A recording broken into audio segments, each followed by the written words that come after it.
Bismillahirrahmanirrahim. Assalamualaikum warahmatullahi wabarakatuh. Innal hamdalillah nahmaduhu wa nasta'inuhu wa nastaghfiruh wa na'udzu billahi min shururi anfusina wa min sayyiati a'malina.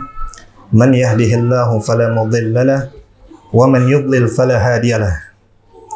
Asyhadu an la ilaha illallah wahdahu la syarika lahu wa asyhadu anna Muhammadan 'abduhu wa rasuluh. Ya ayyuhalladzina amanu taqullaha haqqa tuqatih wa la tamutunna illa wa antum muslimun. Ya ayyuhan nasu taqu rabbakum alladzi khalaqakum min nafsin wahidah wa khalaqa minha zawjaha wa batha minhuma rijalan katsiran wa nisaa'a. Wattaqullaha alladzi tasaaluna bihi wal arham innallaha kana 'alaikum raqiba. Ya ayyuhalladzina amanu taqullaha wa qulu qawlan sadida يصلح لكم أعمالكم ويغفر لكم ذنوبكم ومن يطع الله ورسوله فقد فاز فوزا عظيما. أما بعد فإن أصدق الحديث كتاب الله وخير الهدي هدي محمد صلى الله عليه وعلى آله وسلم وشر الأمور محدثاتها فإن كل محدثة بدعة وكل بدعة ضلالة وكل ضلالة في النار. معاشر المسلمين, ikhwani wa akhwati rahimani wa rahimakumullah. Pertama-tama marilah kita senantiasa memanjatkan puji syukur kehadirat Allah Tabaraka wa Ta'ala, yang mana hingga pada hari yang berbahagia ini kita masih diberikan nikmat iman, nikmat Islam, dan nikmat kemudahan dari Allah Subhanahu wa Ta'ala di dalam mengamalkan sunnah Nabi sallallahu alaihi wa ala alihi wasallam. Betapa banyak nikmat Allah Subhanahu wa Ta'ala yang Allah berikan kepada kita, yang mana seandainya apabila kita berupaya untuk menghitung nikmat-nikmat Allah, maka niscaya kita tidak akan sanggup menghitung nikmat-nikmat tersebut. Allah Subhanahu wa Ta'ala berfirman, "Wa in ta'uddu ni'matallahi la tuhsuha." Apabila engkau menghitung nikmat-nikmat Allah, niscaya kalian tidak akan sanggup untuk menghitungnya. Kemudian hendaknya pula kita bersyukur kepada Allah Subhanahu wa Ta'ala karena pada pagi yang berbahagia ini kita diberikan kemudahan oleh Allah Tabaraka wa Ta'ala untuk berkumpul di salah satu tempat yang semoga Allah Subhanahu wa Ta'ala berkahi di dalamnya. Dan kita memohon kepada Allah Subhanahu wa Ta'ala agar kita sekalian termasuk ke dalam golongan hamba-hamba Allah Subhanahu wa Ta'ala yang telah dikabarkan oleh Rasul sallallahu alaihi wasallam dalam hadisnya, "Wa majtama'a qaumun fi baitin min buyutillah yatluna kitaballah wa yatadarasunahu bainahum illa nazalat alaihimus sakinah wa ghasyiyatuhumur rahmah wa hafathumul malaikah wa dzakarahumullahu fi man 'indah." Rasulullah sallallahu alaihi wasallam bersabda, tidaklah berkumpul suatu kaum di salah satu di antara rumah-rumah Allah Subhanahu wa Ta'ala.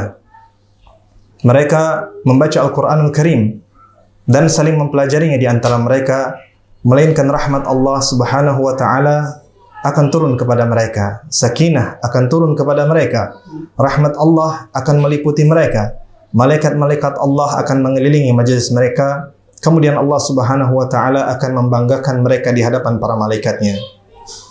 Kemudian salawat serta salam semoga senantiasa tercurahkan kepada suri teladan kita Rasulullah sallallahu alaihi wasallam, kepada keluarga beliau, para sahabat beliau, dan orang-orang yang istiqamah berpegang dengan ajaran beliau hingga datangnya hari kiamat kelak. Ikhwani wa akhwati rahimani wa rahimakumullah. Pada kesempatan yang berbahagia ini, insyaallah saya akan membawakan sebuah tema, Daur al-mar'atil muslimah fi islah al-mujtama'. Peran seorang muslimah dalam perbaikan masyarakat. Sebenarnya judul ini terambil langsung dari sebuah karya ilmiah yang ditulis oleh seorang alim Rabbani. Beliau adalah Fadilatul Syekh Muhammad bin Shalih Al-Utsaimin rahimahullahu ta'ala. Dalam salah satu risalahnya, beliau menulis suatu tema yang menarik untuk kita baca, untuk kita pelajari, dan untuk kita amalkan. Ikhwani wa akhwati rahimani wa rahimakumullah. Sebelum kita mengetahui bagaimana urgensi pentingnya peranan seorang wanita muslimah dalam perbaikan masyarakat, ada beberapa hal yang perlu untuk kita ketahui bersama. Kita tahu bahwasanya seorang muslimah atau seorang wanita memiliki tempat yang agung di dalam Islam. Para wanita sungguh dimuliakan oleh Islam. Maka dari itu, kalau kita memperhatikan bagaimana keadaan umat-umat terdahulu hingga zaman sekarang ini, bagaimana ya segala bentuk kezaliman ditimpakan kepada kaum wanita yang pada hakikatnya derajat mereka telah diangkat oleh Islam. Namun karena jauhnya mereka dari tuntunan yang benar, maka kezaliman, ketidakadilan itu merajalela. Khususnya di zaman kita ini, hal itu sering kita dapatkan di negeri-negeri non-muslim atau yang negeri yang mayoritas penduduknya adalah orang-orang non-muslim. Dan di sana juga ada upaya dari mereka bagaimana suatu negeri muslim atau negeri yang mayoritas penduduknya muslim agar diruntuhkan peradabannya. Dan mereka telah menemukan suatu cara yang sangat efektif untuk meruntuhkan suatu peradaban di suatu negeri. Maka para hukama ahli hikmah mengatakan fasad al-mar'ah sababun fi fasadil mujtama'.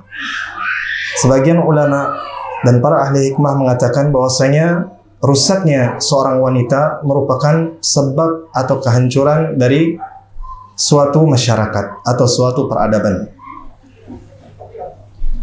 Maka pada kesempatan kali ini saya akan memaparkan beberapa upaya dari pihak-pihak Barat, khususnya orang-orang yang memusuhi Islam, untuk meruntuhkan peradaban Islam di negeri-negeri kaum muslimin. Salah satunya dengan menargetkan kalangan kaum wanita atau kalangan muslimah.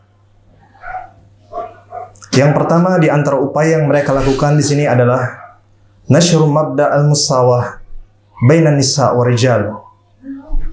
Mereka mempromosikan suatu ideologi yang kita kenal dengan istilah apa? Mabda al-musawah bainan nisa wa rijal, yaitu ideologi atau pemahaman kesetaraan gender kalau dalam bahasa Indonesianya. Dan yang mereka maksudkan di sini, kesetaraan gender ini dalam setiap lingkup kehidupan kita, tidak terkecuali.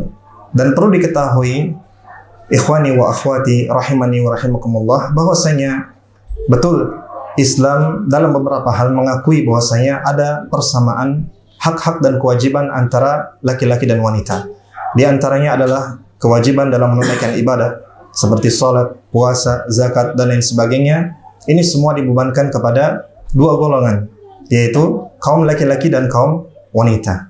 Namun di sana ada beberapa hal yang mana ranah-ranah tersebut tidak bisa dimasuki kecuali oleh para laki-laki, atau hal-hal tersebut tidak dibebankan kecuali kepada kaum laki-laki, seperti jihad di jalan Allah Subhanahu wa taala. Demikian pula mencari nafkah untuk keluarga, maka kewajiban ini dibebankan kepada siapa?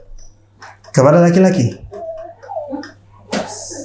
Namun di sana sebagaimana yang saya sampaikan tadi, ada upaya dari orang-orang Barat ya, atau orang-orang yang musuhi Islam, agar bagaimana peradaban Islam itu luntur dan runtuh hingga pada akhirnya di antara jalannya adalah dengan menghancurkan seorang wanita muslimah. Dan perlu kita ketahui bahwasanya seruan kesetaraan gender ini sebenarnya dimulai ya, sebagaimana yang saya sampaikan tadi, hampir bersamaan dengan hari kemerdekaannya negara Amerika Serikat. Ya, ada seruan untuk bersamaan dalam setiap hal. Dan kemudian ya, seruan ini semakin menguat pada tahun 1789 sehingga terbentuklah suatu aturan atau undang-undang yang diberlakukan di Perancis kala itu. Ya, tepatnya tahun 1789. Haitsu sadarat wathiqah hukukil insan wal mautin. Yang mana pada kala itu pemerintah Perancis mengeluarkan sebuah aturan atau undang-undang yang berkaitan dengan hak-hak manusia dan hak-hak seorang warga negara. Tapi kita ya sudah kita jelaskan bahwasanya di awal tadi bahwasanya banyak sekali upaya dari orang-orang muslim untuk meruntuhkan peradaban Islam melalui wanita muslimah ini. Di antaranya dengan menjajakan ideologi ini di antara kaum muslimin. Bahkan ideologi ini mulai diamini oleh sebagian besar negeri-negeri Islam yang ada di dunia ini. Maka kita mohon kepada Allah Subhanahu wa taala keselamatan dari segala musibah yang terjadi di muka bumi ini. Kemudian yang kedua, mereka musuh-musuh Islam tidak segan-segan untuk menggunakan berbagai macam fasilitas dan sarana yang pada intinya ingin menghancurkan akhlak suatu bangsa dengan menghancurkan para muslimahnya. Dan ini bisa kita saksikan pada zaman sekarang ini. Ya, media-media elektronik mereka berlomba-lomba antara satu dan lainnya untuk mempromosikan ideologi penyimpangan yang mungkin yang hampir diketahui oleh sebagian pemuda kita. Mereka menyebarkan ideologi ini melalui apa? Media elektronik, media cetak. Di antaranya adalah dengan apa? Mempromosikan film-film atau acara-acara yang sebenarnya bertujuan untuk mengikis nilai-nilai ajaran Islam. Seperti yang kita saksikan, ya, anak-anak muda zaman sekarang, baik laki-laki dan wanita, mereka banyak sekali bergumul, ya, atau berlomba-lomba untuk meniru peradaban orang-orang Barat sana. Dan mereka terpengaruh dengan hal tersebut karena hampir setiap harinya mereka dicekoki dengan acara-acara yang demikian. Kita katakanlah acara K-pop, ya. Kemudian drama Korea yang sangat diminati oleh kaum hawa, khususnya para ibu-ibu.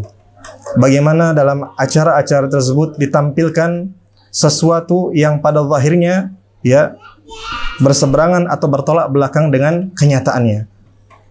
Kita lihat bagaimana di sana ditampilkan, ya, para wanita yang memuja para laki-laki yang tampan, ya, sehingga banyak di antara kita tertipu, khususnya kalangan wanita, sehingga mereka membuat sebuah standar yang sangat sulit untuk diraih, yaitu menerapkan standar yang sangat susah untuk diraih. Di antaranya harus memiliki suami yang tampan-tampan seperti artis Korea dan seterusnya. Nah, ini adalah akibat dari apa? Terpapar acara-acara yang tidak bermanfaat seperti ini. Demikian pula melalui jalan internet. Ya, kita saksikan saat ini smartphone dan internet sangat mudah untuk diakses oleh setiap golongan, baik anak muda hingga orang tua, khususnya para pemuda dan pemudi yang masih labil. Seseorang yang memberikan smartphone atau internet kepada anaknya seolah-olah dia sedang memberikan sebuah pedang bermata dua, yang mana apabila anak-anak kita, ya, khususnya para akhwat, apabila tidak diberikan bimbingan dan pengawasan yang cukup dan memadai, maka dikhawatirkan mereka akan terpapar hal-hal yang negatif yang dapat diakses dari wasilah-wasilah seperti ini, seperti halnya adalah internet. Kemudian ikhwani wa akhwati rahimani wa rahimakumullah, penting juga kita untuk ketahui bahwasanya di antara upaya Barat untuk merusak peradaban Islam, di antaranya adalah dengan menyebarkan fahisyah di tengah-tengah kaum muslimin. Di antaranya adalah perbuatan zina. Kita lihat berbagai macam praktek pelacuran marak dilakukan di negeri-negeri kaum muslimin, dan ini sangat memilukan sekali. Kita tahu bahwasanya di antara penyebab kehancuran Bani Israel disebabkan karena fitnah wanita, sebagaimana sabda Rasul sallallahu alaihi wasallam, "Fa inna awwala fitnatin Bani Israel kanat fi nisa." Sesungguhnya fitnah yang menyebabkan kehancuran Bani Israel adalah fitnah karena mereka terjatuh dalam fitnah wanita. Demikian pula Rasul sallallahu alaihi wasallam telah mewanti jauh-jauh hari bahwasanya wanita merupakan fitnah besar bagi seorang laki-laki. Beliau bersabda, "Ma taraktu ba'di fitnatan adharru 'ala rijal minan nisa." Tidaklah aku meninggalkan fitnah yang lebih berbahaya setelahku bagi laki-laki melainkan adalah para wanita. Demikian pula hadis Nabi sallallahu alaihi wasallam yang lainnya. Beliau pernah bersabda, "Al-mar'atu 'auratun." Sesungguhnya wanita itu adalah aurat. Fa idza kharajat istashrafaha syaitan. Maka apabila seorang wanita, maka syaitan akan menghiasi dirinya. Ini di antara upaya-upaya barat atau orang-orang kafir untuk meruntuhkan peradaban-peradaban Islam dengan menyebarkan fahisyah atau fenomena-fenomena seperti ini, fenomena-fenomena kerusakan moral dan lain sebagainya. Di antaranya adalah maraknya pelacuran di negeri-negeri kaum muslimin. Allahumma musta'an. Lalu apa yang terjadi apabila kita kaum muslimin membiarkan fenomena ini terjadi berlarut-larut di negeri kita? Yang terjadi di antaranya adalah tadbi' an-nasab an-natij aniz zina. Di antara musibah yang lahir dari adanya fenomena-fenomena maraknya pelacuran di negeri kita atau di negeri-negeri kaum muslimin adalah hilangnya nasab. Sehingga kita lihat di negeri-negeri barat sana, terkadang seorang wanita, na'udzubillahi min dzalik, dipakai lebih dari satu orang laki-laki sehingga tidak dikenali siapa bapaknya. Kalau sudah kemaksiatan, fahisyah dan kerusakan moral tersebar di negeri itu, maka bagaimana kita akan melahirkan generasi-generasi rabbani? Bagaimana kita akan menjaga generasi-generasi penerus pejuang Islam dengan adanya kerusakan dan maksiat yang dibiarkan berlarut-larut seperti itu? Kemudian ikhwani wa akhwani rahimani wa rahimakumullah, hal ini juga diketahui bahwasanya ya orang-orang barat sana, mereka tahu bahwasanya seorang ibu atau seorang wanita merupakan madrasah bagi anak-anaknya. Maka wajar apabila sang ibu menjadi sasaran utama. Apabila sekolah sudah rusak, demikian pula dengan siswa-siswanya dipastikan juga akan ikut rusak. Maka dari itu Rasul sallallahu alaihi wasallam suatu hari pernah bersabda, "Kullukum ra'in wa kullukum mas'ulun 'an ra'iyatihi." Sesungguhnya setiap kalian adalah pemimpin dan setiap kalian akan dimintai tanggung jawabnya terhadap orang-orang yang dipimpinnya. Wal imamu mas'ul ra'in wa mas'ulun 'an ra'iyatihi. Demikian pula para imam, para pemimpin, para suami, mereka adalah orang-orang yang bertanggung jawab terhadap siapa-siapa yang dipimpinnya, termasuk suami. Wa rajulu ra'in fi ahlihi wa huwa mas'ulun 'an ra'iyatihi. Demikian pula laki-laki, dia adalah pemimpin dan dia bertanggung jawab terhadap keluarganya. Wal mar'atu ra'iyatun fi baiti zawjiha wa mas'ulatun 'an ra'iyatiha. Demikian pula seorang wanita merupakan pemimpin di rumahnya. Perhatikan ini jamaah yang dimuliakan Allah Subhanahu wa taala. Seorang wanita dikatakan sebagai pemimpin di rumahnya manakala dia ditinggal oleh suaminya. Dia yang mengatur urusan yang berkaitan dengan rumah tangga. Dia adalah madrasah pertama bagi anak-anaknya. Maka dengan menghancurkan madrasah atau sekolah pertama bagi sang anak, musuh-musuh Islam telah berhasil untuk merusak generasi-generasi muslimin, merusak masa depan mereka. Maka disinilah pentingnya kita untuk memperhatikan bahwasanya ada upaya-upaya dari musuh-musuh Islam untuk merusak peradaban Islam dengan berbagai cara yang mereka halalkan.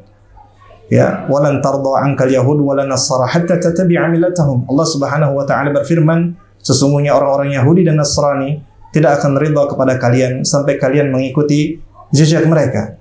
Demikianlah usaha yang mereka lakukan demi menghancurkan moral, nilai akhlak dan perilaku suatu masyarakat, utamanya adalah kaum wanitanya.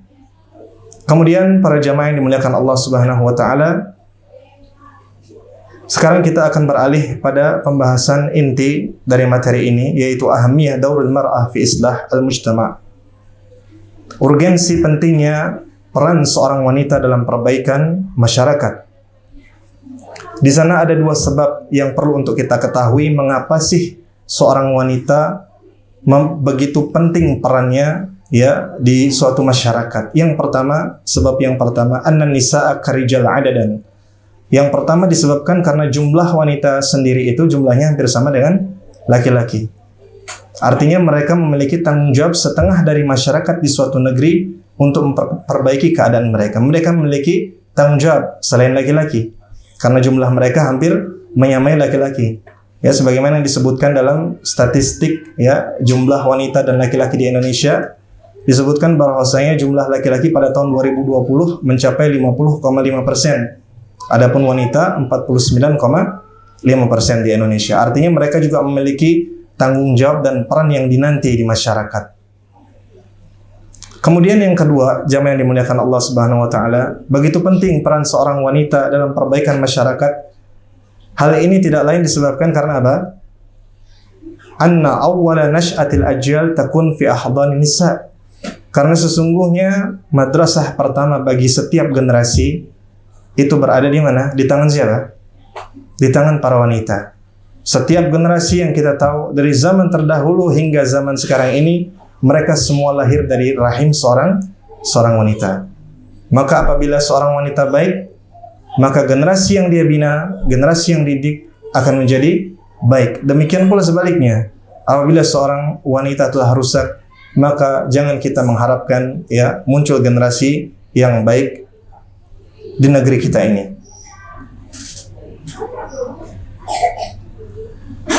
Kemudian ikhwani wa akhwati rahimani wa rahimakumullah, kita berlanjut kepada poin selanjutnya untuk merealisasikan perbaikan di masyarakat. Di sana disyaratkan ada beberapa unsur-unsur yang harus dipenuhi oleh seorang wanita.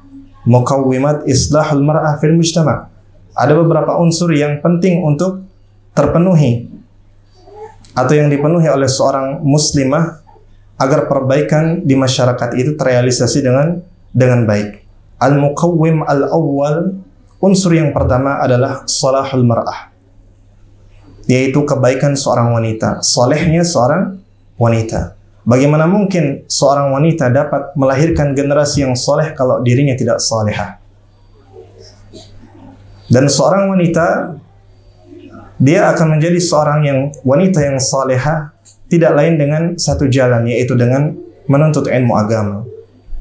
Karena Rasul sallallahu alaihi wasallam telah bersabda, "Talabul ilmi fardhatun 'ala kulli muslim." Menuntut ilmu itu diwajibkan bagi setiap muslim, baik dia laki-laki maupun wanita. Dengan dia menuntut ilmu, dia akan mengetahui apa saja kewajiban dia sebagai seorang wanita muslimah dan apa saja hak-hak dia sebagai seorang wanita muslimah. Maka sekali lagi saya wasiatkan khususnya kepada para akhwat untuk terus bersemangat dalam menuntut ilmu. Sebagaimana yang dijanjikan oleh Rasul sallallahu alaihi wasallam, siapa saja yang menempuh suatu perjalanan untuk menuntut ilmu, maka Allah Subhanahu wa taala akan mudahkan jalannya ke surga. Ya. Ini merupakan balasan bagi orang-orang yang berusaha untuk menuntut ilmu kemudian dia amalkan. Man salaka tariqan yaltamisu fihi ilma sahhalallahu lahu bihi tariqan ila jannah. Dan kemudian hendaknya ya seorang wanita ketika dia menuntut ilmu dia ikhlaskan karena Allah Subhanahu wa taala. Dia landasi amal ibadahnya itu semata-mata untuk mengharapkan ridha Allah Subhanahu wa taala. Dia ikhlas menuntut ilmu, dia niatkan untuk mengangkat kejahilan di dalam dirinya. Kemudian dia niatkan untuk mengangkat kejahilan orang-orang sekitarnya, khususnya adalah keluarganya. Kemudian al-muqawwim yang kedua, ikhwani wa akhwat fillah rahimani wa rahimakumullah, adalah al-hikmah. Seorang wanita tidak akan bisa mencapai tujuannya untuk memperbaiki masyarakat kecuali apabila dia memiliki hikmah di dalam proses perbaikan itu sendiri. Allah Subhanahu wa taala berfirman, "Yu'til hikmata man yasha' wa man yu'tal hikmata faqad utiya khairan katsiran." Sesungguhnya Allah Subhanahu wa taala akan memberikan hikmah kepada siapa yang dia kehendaki. Barang siapa yang diberikan hikmah oleh Allah Subhanahu wa taala, maka sungguh dia telah diberikan kebaikan yang sangat banyak. Ya. Bagaimana hikmah dia ketika ia mendidik anak-anaknya. Tentu dalam mendidik anak-anaknya ini dibutuhkan ilmu yang pertama. Yang kedua adalah kesabaran. Kemudian yang ketiga adalah metode atau cara mengajari mereka. Ya, kita tahu bahwasanya setiap anak itu memiliki karakter sebagai manusia. Sebagaimana manusia pada umumnya satu antara lainnya memiliki karakter yang berbeda-beda. Disinilah diperlukannya bagaimana kita menyampaikan kebaikan ini kepada anak-anak kita, kepada masyarakat di sekitar kita, khususnya pada kaum wanita. Kita sampaikan semua itu dengan hikmah. Al-hikmah sebagaimana yang dijelaskan oleh para ulama adalah wad'u syai' fi mawdi'ihi.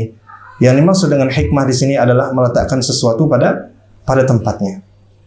Artinya ketika ia ingin mengajari atau ingin memberikan nasihat kepada orang lain, maka hendaklah dia memperhatikan timing atau waktu yang tepat untuk memberikan nasihat. Karena seseorang tidak akan dapat berlaku hikmah kecuali apabila dia memiliki ilmu yang mumpuni, kemudian juga penyampaian di waktu yang tepat. Ya, jangan sampai kita menyampaikan suatu ilmu atau nasihat di saat ada saudara kita sedang marah. Artinya amarahnya masih belum reda, kemudian kita berikan nasihat. Ini adalah salah satu praktek tidak hikmah dalam berdakwah atau mengajarkan anak-anak kita. Maka penting untuk kita ketahui waktu-waktu yang tepat untuk kita memberikan nasihat, kemudian juga pemilihan kata-kata yang baik untuk disampaikan. Ya, terkadang suatu kebenaran itu apabila disampaikan dengan cara yang baik dan diterima, maka kita bersyukur kepada Allah Subhanahu wa taala. Namun ada kalanya nasihat atau kebenaran itu ketika disampaikan dengan cara yang tidak tepat, maka yang ada adalah penentangan, permusuhan, atau kegaduhan. Maka ini yang patut kita hindari. Demikian pula yang dimaksud dengan hikmah adalah mengerti mana hal-hal yang wajib untuk kita prioritaskan. Al-aham fal muhim. Sesuatu yang paling utama baru kemudian pada tahapan yang selanjutnya. Sebagaimana hal ini dicontohkan oleh Rasulullah SAW manakala beliau mengutus seorang sahabatnya Mu'adz bin Jabal radhiyallahu taala anhu untuk berdakwah di negeri Yaman. Apa kata Nabi sallallahu alaihi wasallam?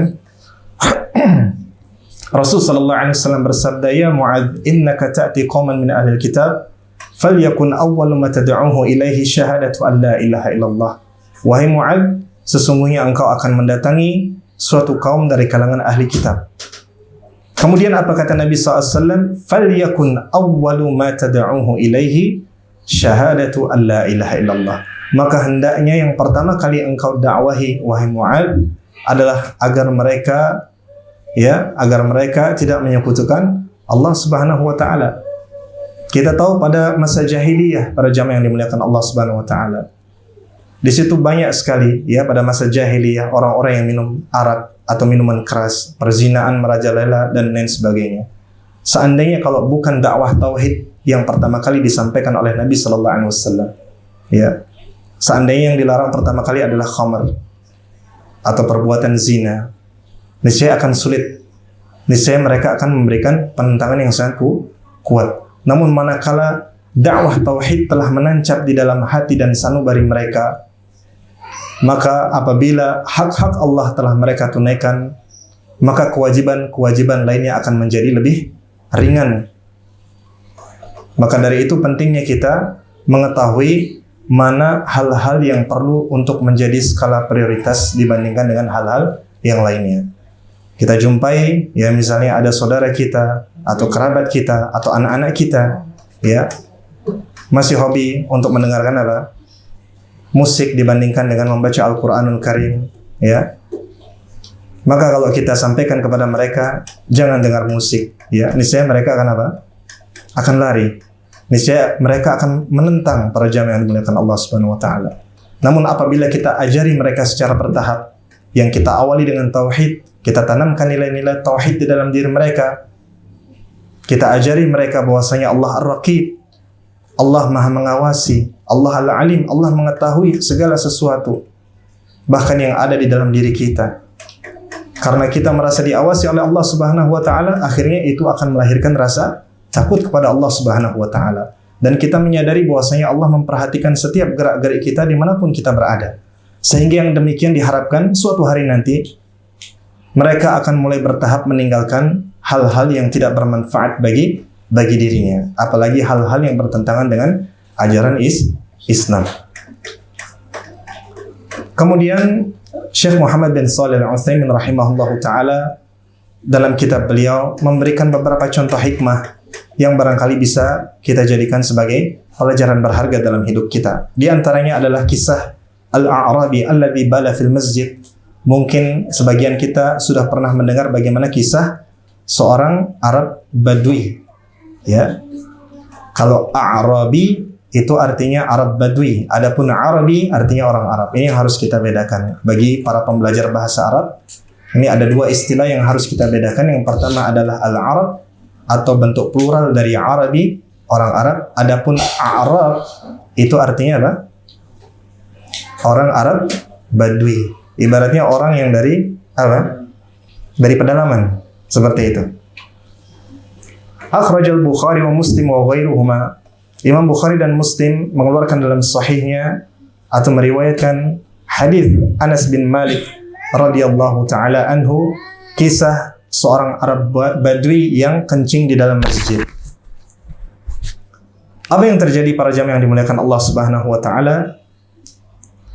Manakala para sahabat yang berada di dalam masjid menyaksikan fenomena yang mungkin langka atau tidak pernah terjadi sebelumnya, mereka mendapati seorang Arab Badui tiba-tiba masuk, kemudian dia kencing di salah satu sudut masjid. Para sahabat yang saat itu bersemangat dalam berislam, ya, muncul kecemburuan di dalam diri mereka, sehingga serta-merta mereka menegur orang Badui yang tadi kencing di dalam masjid. Maka apa kata Nabi sallallahu alaihi wasallam? Rasul sallallahu alaihi wasallam berkata kepada para sahabat, biarkan mereka, biarkan dia menyelesaikan hajatnya atau kencingnya. Kemudian setelah Arabi atau orang Badui tadi menyelesaikan hajatnya, maka Rasul sallallahu alaihi wasallam memerintahkan salah seorang di antara sahabatnya untuk mendatangkan seember air untuk membersihkan bekas dari air kencing orang Badui tadi. Maka apa kemudian yang terjadi? Rasulullah sallallahu alaihi wasallam memanggil orang Badui tadi seraya berkata, "Inna hadhil masajida la yasluhu fiha syai'un minal adza." Ini merupakan salah satu di antara rumah-rumah Allah yang tidak patut untuk kita kotori. Bagaimana Rasul sallallahu alaihi wasallam memanggilnya, kemudian menyampaikan dengan lemah lembut, mengajari orang Arab Badui tadi bahwasanya masjid ini merupakan salah satu rumah-rumah Allah Subhanahu wa taala yang tidak patut untuk dilakukan keburukan di dalamnya. Wa innama hiya lis-shalah wa qiraatul Qur'an wa dzikrillah azza wa jalla.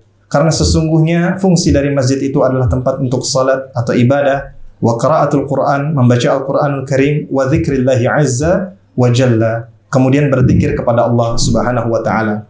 Sehingga manakala Arabi atau orang Arab Badui ini mendengarkan nasihat yang bijak dan lemah lembut dari Rasul sallallahu alaihi wasallam, ia pun berkata atau berdoa, Allahumma arhamni wa Muhammadan wa la tarham ma'ana ahada. Ya Allah, rahmatilah aku dan Nabi Muhammad, dan jangan engkau merahmati orang-orang selain kita berdua. Artinya karena dia jengkel ya dengan para sahabat yang menegur dan mencerca dia di awal tadi. Kemudian para jamaah yang dimuliakan Allah Subhanahu wa taala, Syekh Muhammad bin Shalih Al-Utsaimin menjelaskan bahwasanya di dalam hadis ini terdapat beberapa pelajaran yang sangat berharga. Di antaranya yang pertama, para jamaah yang dimuliakan Allah Subhanahu wa taala, bahwasanya para sahabat mereka menegur orang Badui tadi semata-mata karena mereka apa? Karena mereka cemburu dengan agama ini.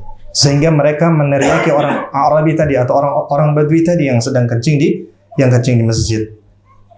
Walakin idza kanatil mubadarah tuaddi ila amrin akbar dararan fa innal wajib at-ta'anni. Kemudian juga perlu diperhatikan bahwasanya ya dalam menegur orang Arab Badui tadi, seandainya mereka ingkari dengan cara yang keras, dan seandainya pula orang Arab Badui tadi melanjutkan kencingnya karena khawatir ditegur oleh para sahabat, sehingga apa? Dikhawatirkan ia akan berlari-lari di masjid, sehingga bekas-bekas kencingnya ini akan apa? Berceceran di dalam masjid.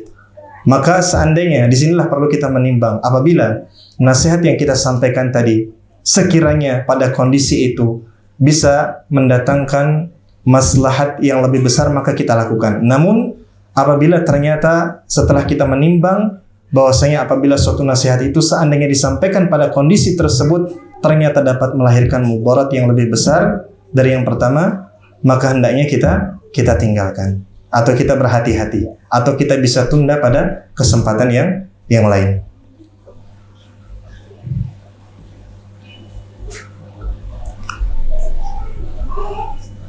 Kemudian juga al-ibrah tsaniyah, Rasulullah sallallahu alaihi wasallam, anna Nabi sallallahu alaihi wasallam aqarra munkaran lidaf'i ma huwa ankar minhu. Ya, bahwasanya Nabi sallallahu alaihi wasallam membiarkan suatu kemungkaran. Apa kemungkaran itu jamaah? Yaitu membiarkan orang Badui tadi menyelesaikan apa? Hajatnya, yaitu kencing di dalam masjid. Lidaf'i ma huwa ankar min. Untuk menghilangkan mudarat yang lebih parah daripada itu, sebagaimana yang saya sebutkan tadi.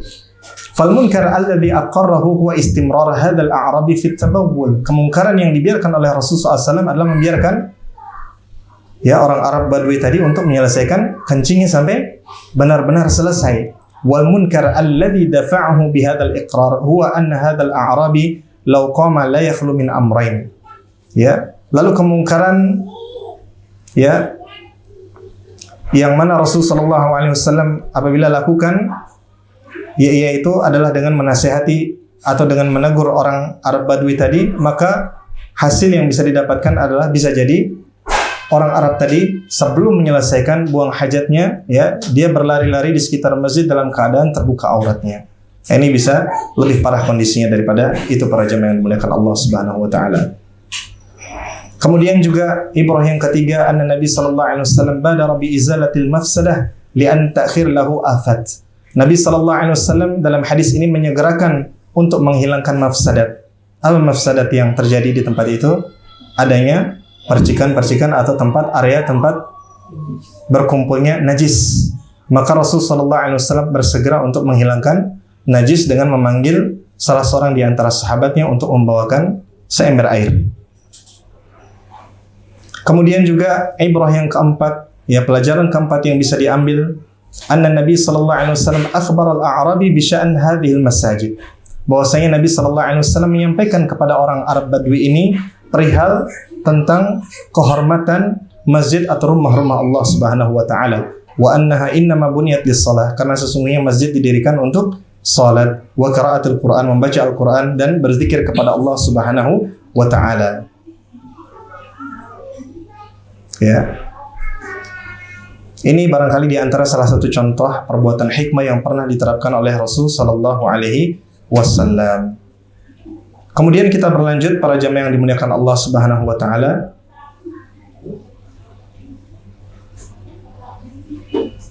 Tadi unsur yang keberapa? Kalau yang pertama tadi apa? Salahul mar'ah. Kesalehan seorang wanita yang diperlukan, unsur-unsur yang diperlukan untuk terwujudnya perbaikan di masyarakat. Kemudian yang kedua kita sebutkan hikmah. Kemudian yang ketiga adalah husnu at-tarbiyah, yaitu ay an takuna al-mar'atu husna tarbiyah li auladiha li anna auladaha hum rijal mustaqbal. Yaitu pentingnya seorang wanita ya untuk mendidik anak-anaknya dengan tarbiyah Islamiyah yang sahihah, karena mereka adalah generasi masa depan suatu bangsa. Sebagaimana yang saya tadi sebutkan bahwasanya al-madrasah al-ula li auladiha, bahwasanya ibu itu adalah sekolah pertama bagi anak-anaknya. Maka sepatutnya bagi seorang wanita, selain dia berusaha atau berupaya untuk menjadi seorang wanita yang salihah, hendaknya dia juga berupaya untuk membekali dirinya dengan ilmu agama, sehingga apa yang dia sampaikan kepada anaknya benar-benar dilandasi dengan ilmu yang sahih atau dengan ilmu yang benar. Dan yang terakhir, ya unsur yang keempat, yaitu al-muqawwim al-khamis an-nasyad fi da'wah. Hendaknya seorang wanita itu terus bersemangat untuk berdakwah. Ya alhamdulillah kita tahu bahwasanya kewajiban berdakwah ini tidak hanya dibebankan kepada kaum laki-laki saja. Rasul sallallahu alaihi wasallam bersabda, "Ballighu anni walau ayat." Sampaikanlah dariku walau satu ayat. Ya, para laki-laki ya sebagian di antara mereka ada yang Allah takdirkan menjadi seorang ulama, seorang dai dan seterusnya. Maka apakah ini tidak berlaku bagi wanita? Ini juga berlaku bagi wanita. Dan hendaknya seorang wanita juga bertakwa kepada Allah Subhanahu wa taala. Dia berusaha kemudian bertakwa kepada Allah Subhanahu wa taala di dalam menyampaikan dakwah sesuai dengan kesanggupan dan kemampuannya masing-masing. Ya alhamdulillah saat ini di zaman kita ini Allah memberikan kita nikmat berupa kemudahan untuk mengakses media sosial. Ya media sosial. Maka nasihat kami kepada para ummahat, para akhwat, agar benar-benar mempergunakan medsosnya atau media sosialnya untuk hal-hal yang baik. Seandainya kita belum sanggup untuk memberikan atau membawakan materi dakwah, minimal kita share ya tulisan para asatizah, atau demikian pula dengan video-video ceramah mereka ya kepada kaum muslimin. Hendaknya kita ikut serta dalam menyebarkan kebaikan, dan kita tentunya akan diganjar pahala oleh Allah Subhanahu wa ta'ala. Barang siapa yang menunjukkan kebaikan, maka dia juga akan mendapatkan pahala dari kebaikan itu. Artinya dia jangan pernah meremehkan satu jalan kebaikan sedikit pun. Ya, kita manfaatkan sarana-sarana modern yang ada pada zaman ini untuk berdakwah. Tidak mampu kita untuk menulis ya atau menyusun kata-kata yang baik, maka minimal kita share atau kita bagikan tulisan para asatidzah sekali lagi dan video-video kajian mereka agar bisa disaksikan atau bisa manfaatnya itu lebih menyebar luas kepada masyarakat. Dan dengan hal ini para jamaah yang dimuliakan Allah Subhanahu wa taala, diharapkan upaya perbaikan seorang wanita muslimah terhadap masyarakat ini bisa dilakukan dengan semaksimal mungkin. Mungkin barangkali itu yang dapat saya sampaikan pada kesempatan kali ini. Ya, barangkali ada kekurangan, saya mohon kepada Allah Subhanahu wa taala ampunan ya. Dan semoga Allah Subhanahu wa taala memberkahi pertemuan kita pada hari yang berbahagia ini. Barangkali saya buka sesi tanya jawab. Kalau ada yang ingin bertanya, saya persilahkan.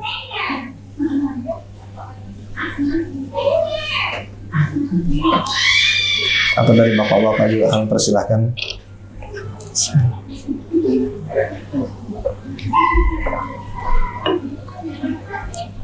Ada yang bertanya?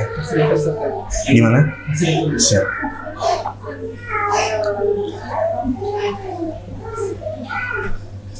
Barakallahu fiikum.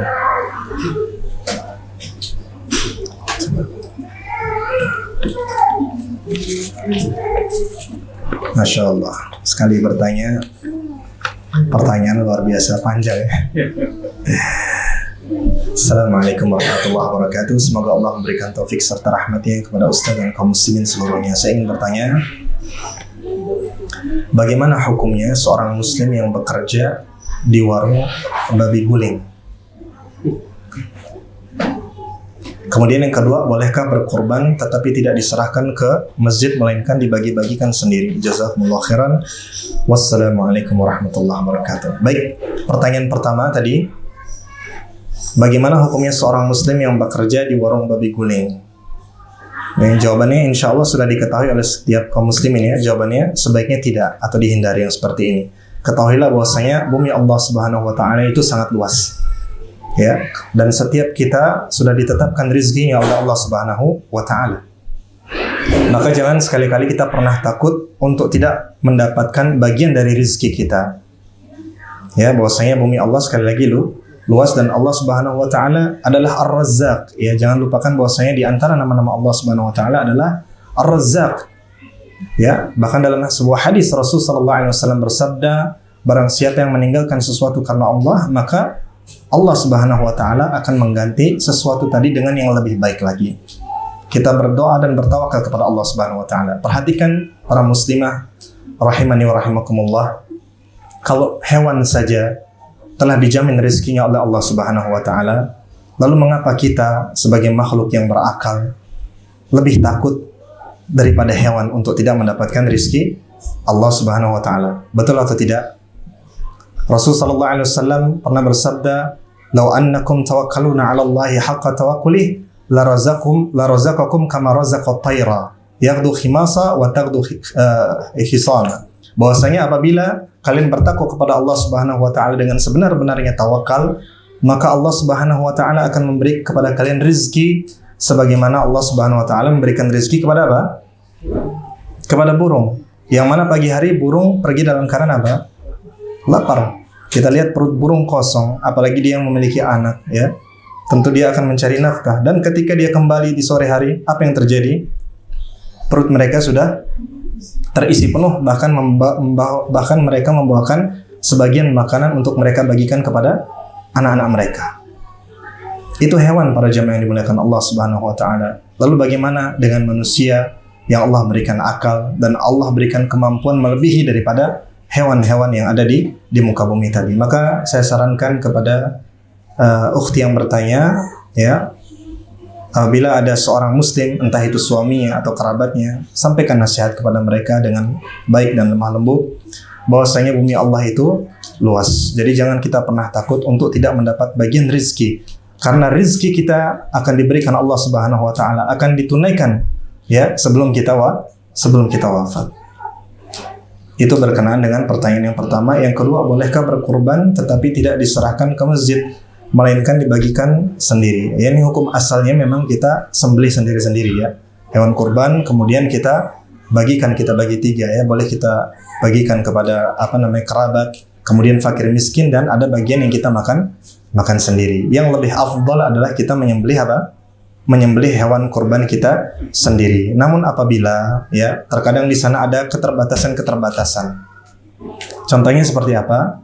Di antara keterbatasan misalnya di suatu tempat atau di lingkungan tempat kita tinggal, kita nggak kenal ya mana di antara saudara-saudara kita kaum muslimin yang cukup kehidupannya atau yang butuh. Ya barangkali kita bisa menyerahkan kepada lembaga atau panitia yang memiliki data yang lebih akurat.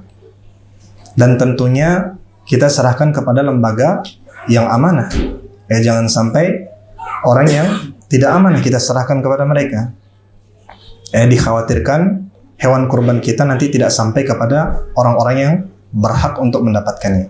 Ya, ini penting untuk kita ketahui para jemaah yang dimuliakan Allah. Jadi boleh ya, hukum asalnya yang lebih afdal adalah kita menyembelih hewan sembelihan itu sendiri, kemudian kita bagi 3, kita berikan kepada ya orang yang kita sukai ya, kemudian kita makan ya, atau kita undang saudara-saudara kita dari kalangan kaum muslimin, baik dia adalah orang kaya maupun orang selain mereka.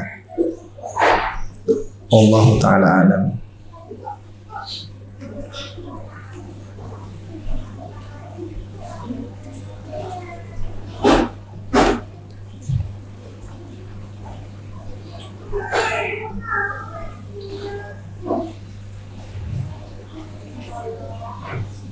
Ya Rabbi, indaka baitan fil jannah.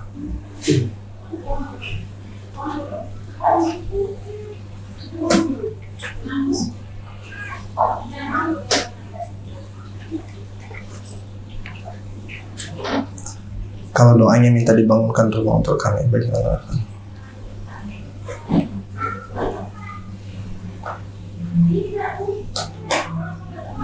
Ya, beliau bertanya, Bismillah, afwan Ustaz, saya ingin bertanya untuk doa Asyah istri Fir'aun.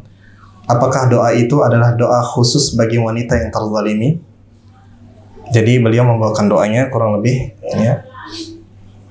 Rabbi bni li 'indaka baitan fil jannah wa najjini min Fir'aun wa 'amalihi wa najjini minal qaumil zalimin. Ya Tuhanku, bangunkanlah untukku sebuah rumah di sisimu dalam surga dan selamatkanlah aku dari Fir'aun dan perbuatannya. Kalau doanya minta dibangunkan rumah untuk kami, bagaimana lafaz doanya Ustaz? Barakallahu fik. Jadi ibu ini bertanya ya, saya berusaha untuk memahami pertanyaan ini. Apakah kita boleh menggunakan lafaz teks doa yang disebutkan Allah Subhanahu wa taala di dalam Al-Qur'an surah At-Tahrim ya, ayat ke-11. Ya, apabila ada seorang yang dizalimi ya, secara umum boleh. Secara umum boleh. Atau seandainya pun kita tidak sama lafaz atau teks yang kita bacakan untuk berdoa, maka tidak mengapa. Tapi tentunya sebaik-baik doa ya, apabila kita terzalimi, kita tahu bahwasanya doa orang yang terzalimi ini tidak ditolak oleh Allah Subhanahu wa taala. Makanya Rasulullah SAW bersabda, "Wattaqu da'watal mazlum fa innahu laisa bainahu wa bainallahi hijab." Hendaklah kalian takut kepada doanya orang yang terzalimi, karena sungguh doa orang yang terzalimi tidak ada penghalang antara dirinya dengan Allah Subhanahu wa taala. Pasti dikabulkan Allah Subhanahu wa taala. Ini sebagai nasihat bagi orang yang suka berlaku zalim ya, dan juga orang yang terzalimi. Orang yang berlaku zalim hendaknya dia takut dari perbuatan zalimnya. Dan perbuatan zalim itu contohnya sangat banyak sekali para jamaah yang dimuliakan Allah Subhanahu wa taala. Kadang perbuatan zalim itu secara tidak kita sadari kita telah lakukan, ya. Seperti apa? Ada di beberapa tempat itu ya, di media sosial, di beberapa daerah, karena memang di sana daerahnya atau jalan masuknya itu sempit, ada sebagian orang parkir mobil di tengah jalan. Ada juga di sebagian tempat yang gangnya itu sangat kecil, di sana diadakan hajatan, ya, yang datang banyak sehingga mengganggu orang yang lewat dan seterusnya. Ya, maka kita hendaknya waspada agar kita tidak terjatuh ke dalam perbuatan zalim. Karena apabila kita telah berlaku zalim, dan yang lebih parah adalah kita berlaku zalim tanpa kita sadari. Ini yang lebih repot, jemaah yang dimuliakan Allah Subhanahu wa taala. Juga menjadi pelajaran bagi orang yang dizalimi. Pada asalnya doa orang yang dizalimi tadi adalah dikabulkan Allah Subhanahu wa taala. Jadi ini dikembalikan kepada si atau korban yang terzalimi. Entah dia mau mendoakan orang yang berbuat zalim tadi dengan kebaikan atau keburukan. Ini dikembalikan kepada dirinya. Tapi nasihat saya, ya, apabila Anda terzalimi, maka doakanlah dengan doa-doa yang baik. Ya, kita mohon kepada Allah Subhanahu wa taala agar memberikan hidayah kepada orang yang berbuat zalim tadi, agar dibukakan hatinya, ya, agar dia mendapatkan hidayah sehingga dia berhenti dari perbuatan zalim tadi. Ada sesuatu hal, ada banyak hal yang mungkin tidak sanggup untuk dilakukan oleh tangan manusia, tapi bagi Allah itu adalah perkara yang sangat mudah apabila Allah menghendaki. Wallahu ala kulli syai'in qadir. Allah sanggup untuk melakukan segala sesuatu, ya. Kemudian kalau doanya minta dibangunkan rumah untuk kami, maksudnya kalau doanya minta dibangunkan rumah untuk kami, bagaimana lafadznya Ustaz?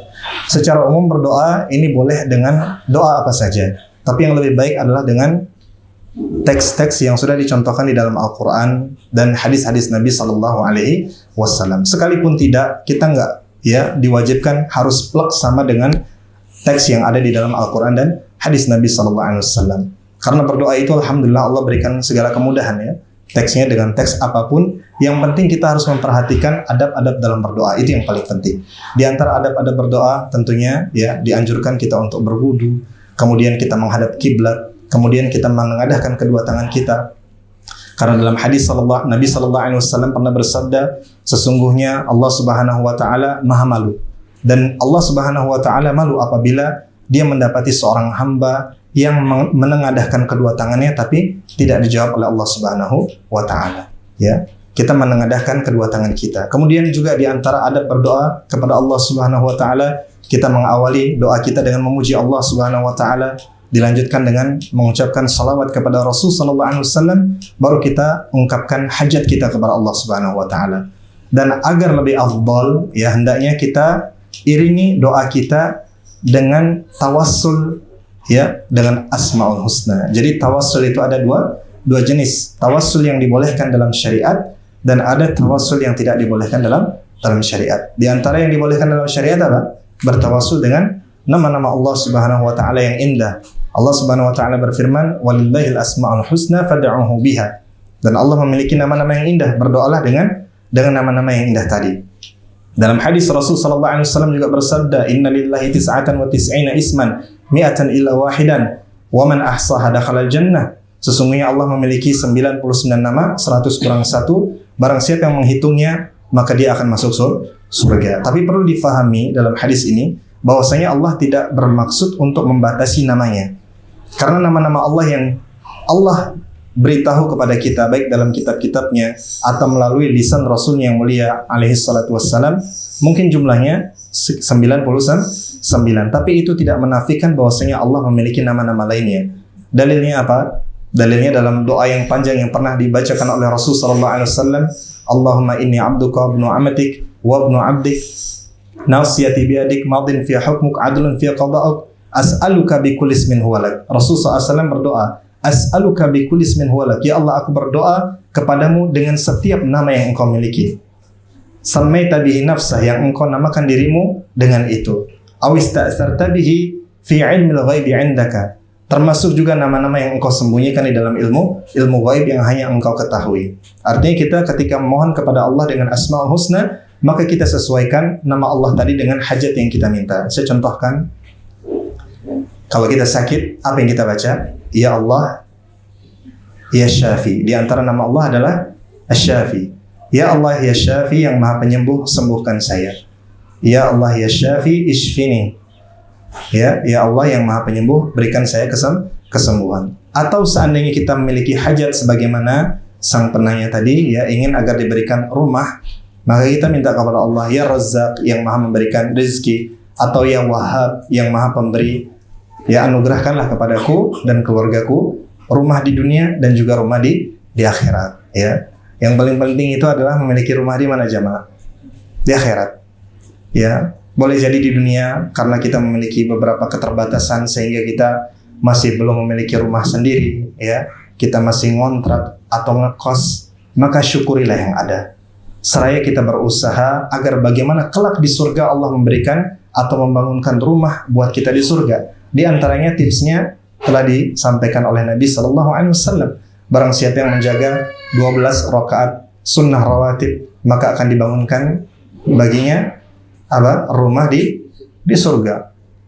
Ini janji Rasul sallallahu alaihi wasallam.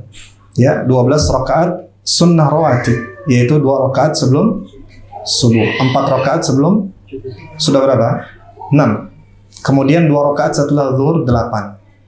Kemudian 2 rakaat setelah salat maghrib, berapa? 10. Dan 2 rakaat setelah salat isya, totalnya 12 rakaat.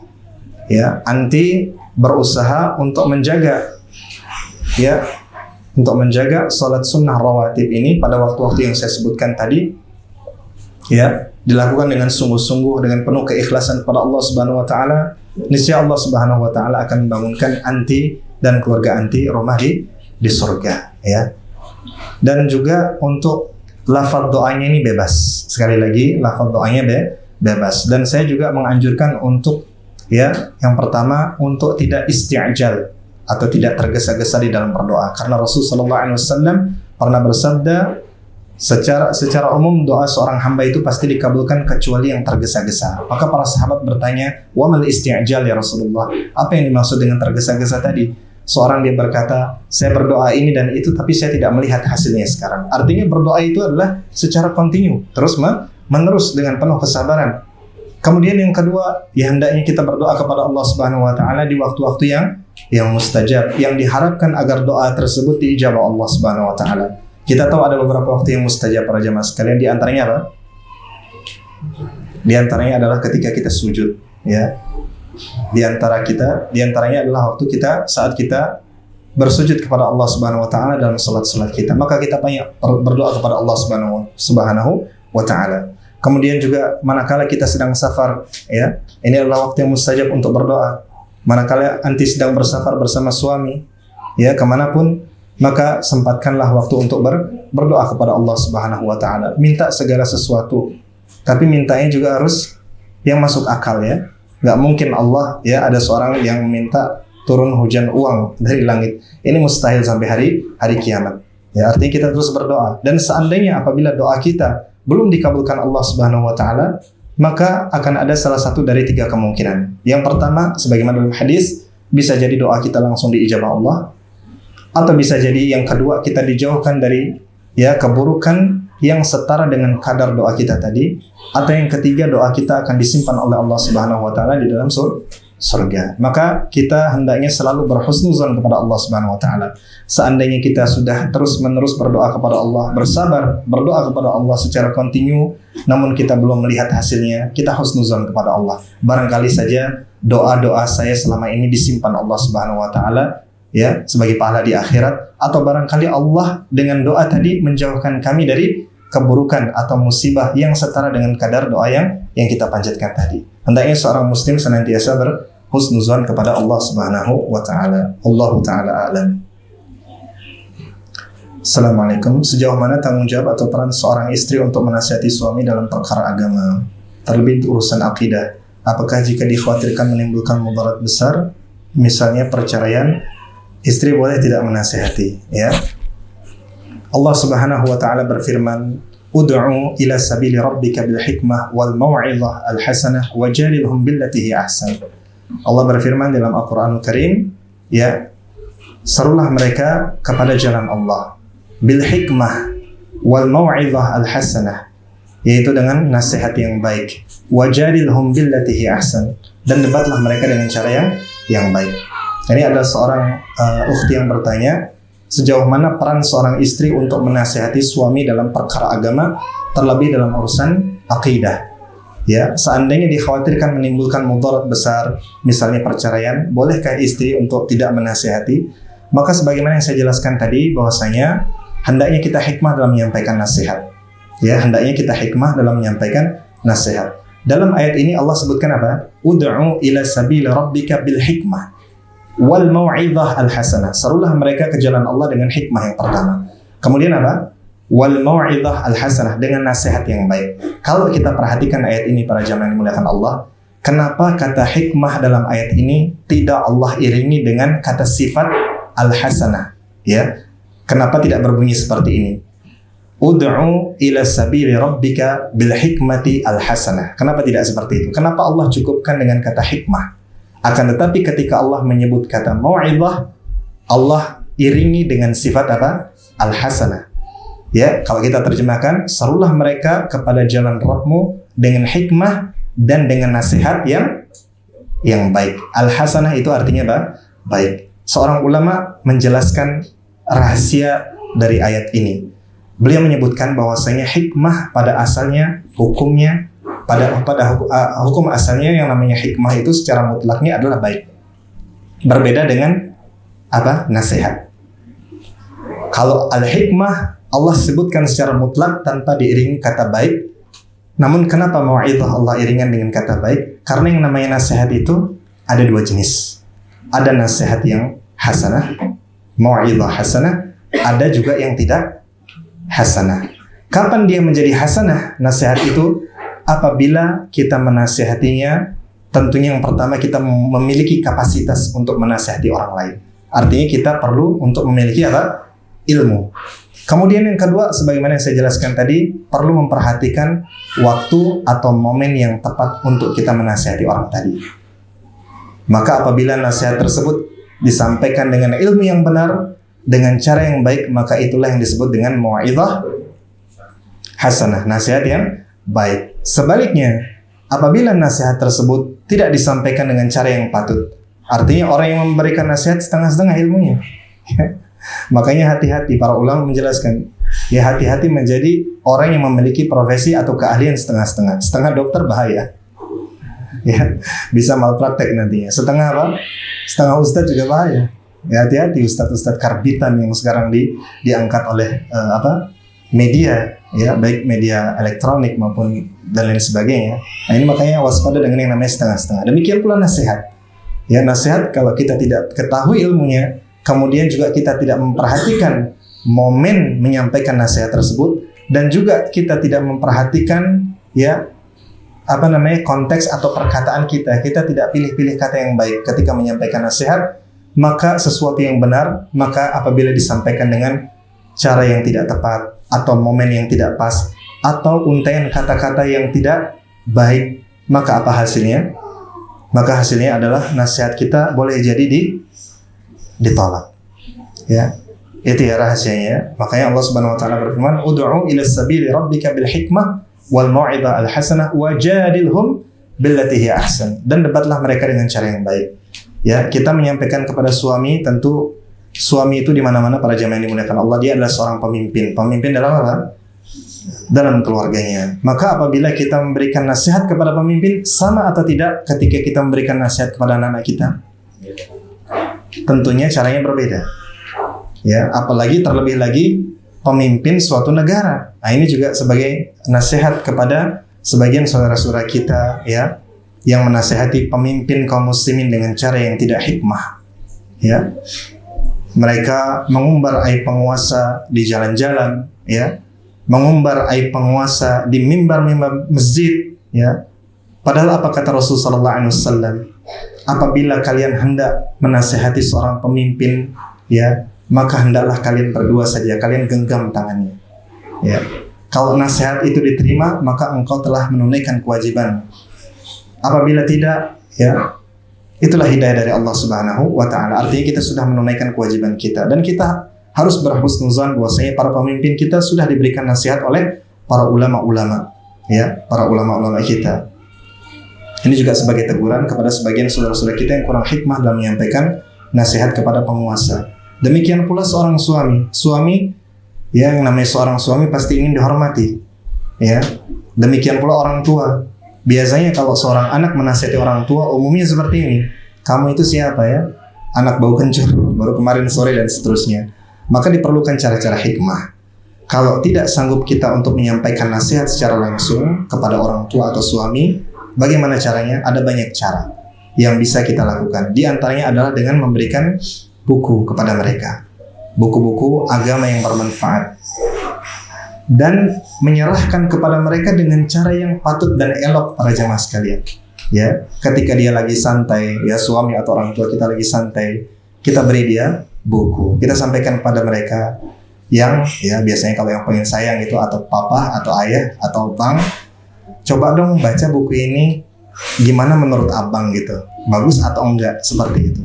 Ya mungkin hari pertama kedua mungkin nggak digubris, mungkin di hari ketiga ketika dia memiliki waktu senja, ya senang, dia lagi nyantai, kemudian dia buka buku tadi, ternyata dia mendapati kebenaran di dalamnya.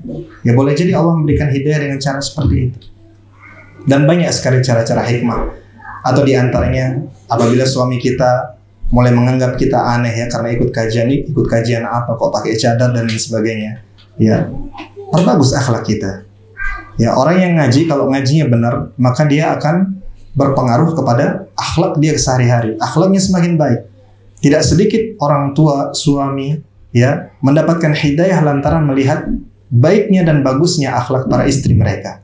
Semakin rajin ikut kajian, semakin apa? Semakin manut dengan suami. Tentunya manut dalam perkara-perkara yang tidak menabrak syariat Allah Subhanahu wa taala. La ta'ata li makhluqin fi ma'siyatil khaliq. Tidak ada ketaatan kepada Allah dalam bermaksiat kepada Allah. Tidak ada ketaatan kepada makhluk dalam bermaksiat kepada Allah. Artinya dia dapati akhlak istrinya semakin baik. Ketika dia pulang dari luar disambut dengan senyuman. Ya, bukan disambut dengan apa? Dengan masker. Ada sebagian istri nyambut suaminya capek kerja 8 jam di kantor. Ya, pulang-pulang ingin nyantai, ingin rileks, ingin bahagia. Istrinya buka pintu sudah pakai masker. Di matanya ditutup apa? Buah ketimun itu ya. Ya artinya kita berhias, ya semakin pandai berhias ya untuk suami. Jangan pandai berhias di luar rumah para jemaah sekalian. Ya sebagian akhwat ya para ummahat, Allahul musta'an. Saat keluar rumah berdandan rapi, indah ya pakai parfum. Tapi ketika di rumah mandi enggak gitu kan. Padahal suaminya tuh pengen gitu ya ketika di rumah tuh mendapati istrinya dalam keadaan bersih, dalam keadaan wangi. Ya apabila suami mendapati akhlak istrinya semakin baik, semakin patuh kepada suami, ya ketika suami ada sebagian istri ketika suami marah ikut ngangkat suara, ini juga tidak baik istri yang seperti ini. Ya maka apabila kita sudah ngaji, khususnya ngaji sunnah, maka hendaknya kita lebih memperhatikan tutur kata kita kepada para suami kita, kepada orang tua kita. Sehingga diharapkan mudah-mudahan kalau bukan dengan nasihat minimal mereka akan terpengaruh dengan akhlak kita. Sehingga diharapkan mereka mendapatkan hidayah dari Allah Subhanahu wa ta'ala. Barangkali itu wallahu ta'ala a'lam. Ada yang bertanya lagi? Atau saya cukupkan? Barangkali kita cukupkan. Mungkin ini yang dapat saya sampaikan. Mudah-mudahan apa yang saya sampaikan pada kesempatan hari ini bisa kita amalkan dan kita terapkan dalam keseharian kita, khususnya bagi para akhwat dan para ummahat. Dan semoga apa yang saya sampaikan ini bermanfaat untuk kita semuanya. Apabila ada kekurangan di dalamnya, sesungguhnya kekurangan itu datang dari diri sendiri dan juga syaitan. Dan apabila ada kebenaran di dalamnya, kebenaran itu tidaklah datang melainkan hanya dari Allah Subhanahu wa ta'ala. Mari kita tutup majelis kita dengan doa kafaratul majelis. Subhanakallahumma bihamdik asyhadu an la ilaha illa anta astaghfiruka wa atubu ilaik. Wa sallallahu wasallam ala nabiyyina Muhammad wa ala alihi washabbihi ajma'in. Walhamdulillahirabbil alamin. Wassalamu alaikum warahmatullahi wabarakatuh.